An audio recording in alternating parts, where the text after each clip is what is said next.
Coming up on Mountain News at 6, we continue to follow the breaking news in Laurel County, where a body has been found near the area of a mass shooting.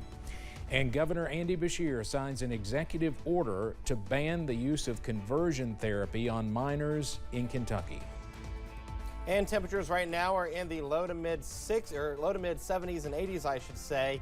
The question is, how long will this nice weather last? Details in a few minutes.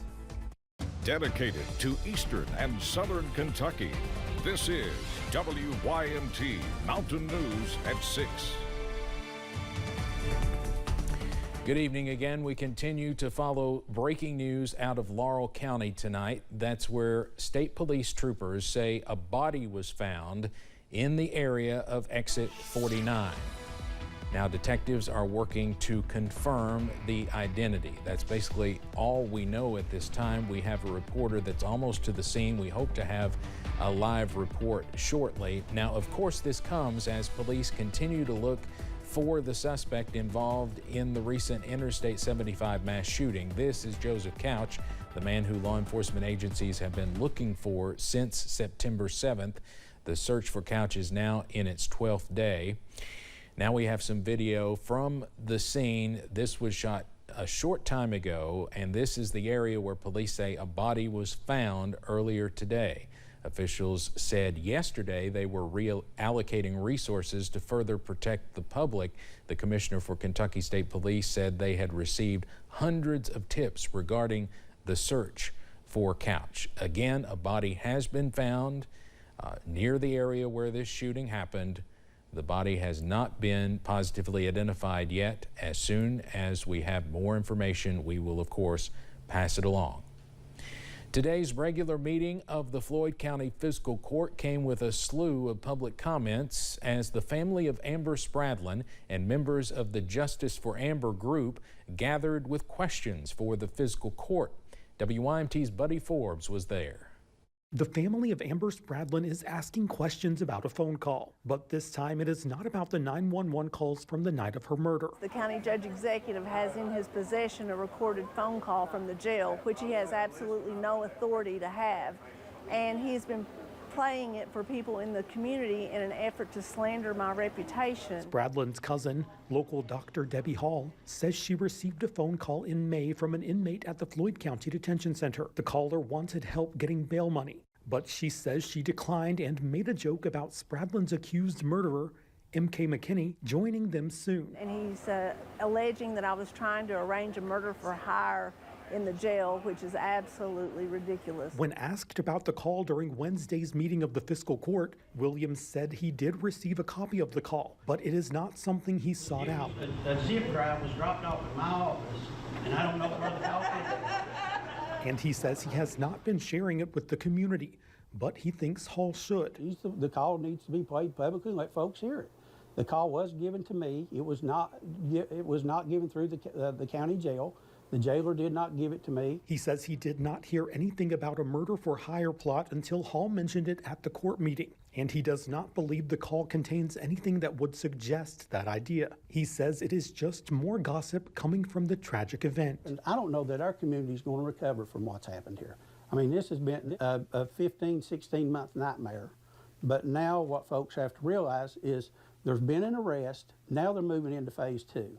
Still, Hall and Williams agree on one thing, saying the jail needs to look into what happened.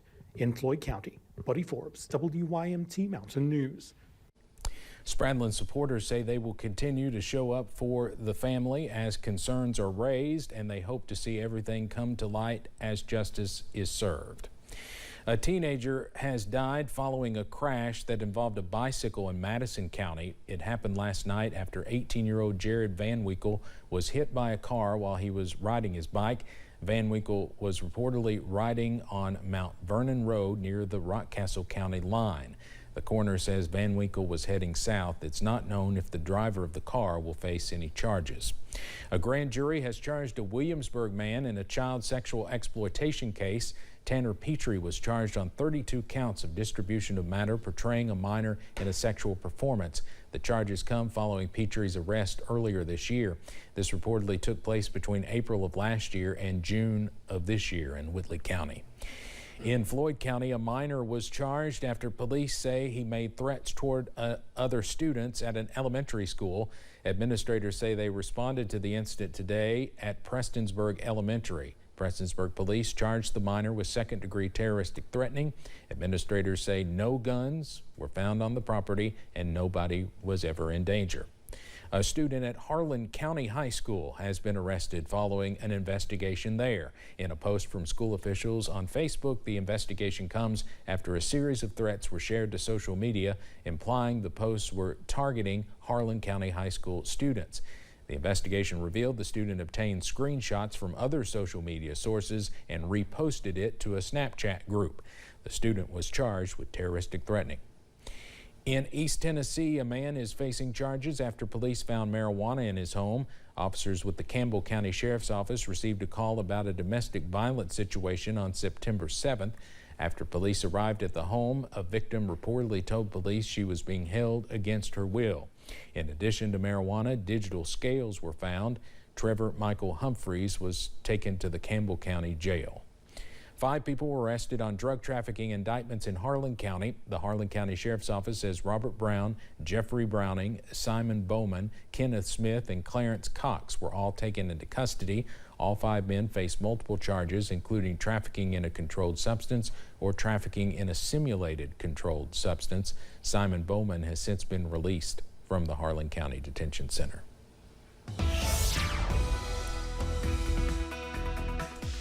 Well, we had a mild start to your Wednesday with temperatures in the low to mid 60s. Here's a look at the morning lows. Made it to 61 in Hazard. Wise dropped down to 59, 60 in Clintwood, 63 in Prestonsburg, 66 from Manchester to London, Somerset down to Monticello.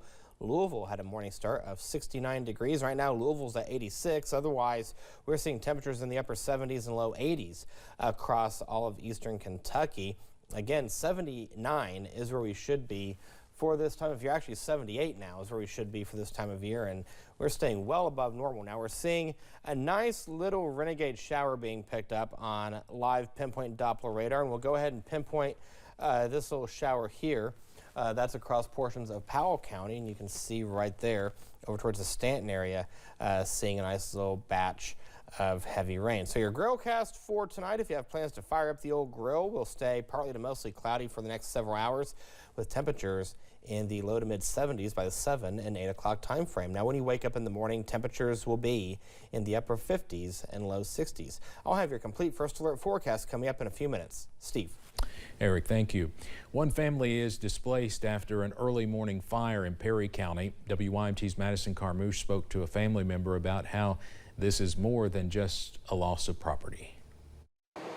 Early Wednesday morning, James Barker got a wake-up call that no one wants. About 3 o'clock, I heard her hollering for me, and I knew something was wrong, and she knocked on my door and said the house is on fire. Barker says he's grateful his family is safe, but with the family home destroyed, his brother, sister, and nephews are homeless. The Red Cross is working on getting them a room right now to help them for a little bit, and then a couple places offered to try and help her find a place. He says of the 2 homes burned down, one of them was abandoned, which worries him. That house in front of this one, the old white house, no electricity, no water, no nothing in it. Floors falling through it and everything, but somebody was in it. A fire don't start herself. Hazard Fire Chief Robert Keith says the start of the fire is unknown but is under investigation. The sheriff's office responded last night and made contact with the property owner of the exposure that the people lived in, and I assume that they're going to follow up with the investigation. Barker adds he and his siblings grew up in the home and his parents died there several years ago. In Perry County, Madison Carmouche, WYMT Mountain News. The Hazard Fire Department will continue to monitor the scene for hot spots that may still be burning in the area. This morning, Governor Andy Beshear signed an executive order to ban the use of conversion therapy on minors in Kentucky. The governor says the ban, effective immediately, will do 2 things: prohibit state and federal funds to pay for conversion therapy, and will ensure professionals who attempt to deliver this care are appropriately sanctioned by their licensing board. This was met with some opposition, including from a pastor and Tim Tyso, who is the executive director of the Kentucky Psychological Association. He says this order denies the First Amendment by silencing anyone who would offer a different and perhaps more beneficial path to a child. Now, others say the ban on conversion therapy for minors is the right thing to do. Many treatment providers argue that conversion therapy is harmful and unethical and oftentimes traumatic for patients. Pikeville native Kyle May owns Open Doors Counseling Center, a practice that specializes in services for LGBTQ+ people. He says the ban will offer support and protection to those in the community. I believe Andy Bashir is saying we are choosing kindness, and we want to show that all Kentuckians are welcome in the Commonwealth, and they should be celebrated, they should feel safe here, and they should be able to get the help that they need and deserve. May says some patients who experience conversion therapy are often left with depression, anxiety, and suicidal thoughts as a result. He says the ban will be the next step towards more acceptance in the Commonwealth.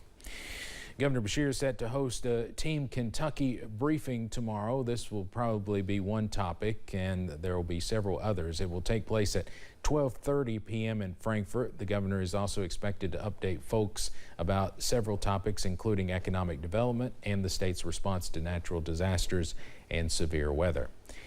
We have an update on a story we first told you about on Sunday. Senator Johnny Turner of Harlan was involved in an incident involving a lawnmower. The deputy communications director with the Kentucky Senate provided us with a statement about his condition today. It says, quote, "We remain in communication with the Turner family about the recovery of our dear friend and colleague. We are pleased to report that Johnny made much progress on Tuesday when he could sit upright and communicate, and he continues to improve today. While he remains in some pain, we are grateful for this positive progression. We asked all Kentuckians to continue to pray for his full recovery and for the comfort of his loved ones as they stand beside him." All right, weather headlines for tonight. We're going to warm back up with highs in the mid-80s. We'll talk about the Black Gold Festival. We'll give you that forecast. And then the fall forecast as fall begins on Sunday. Details in a few minutes. Visit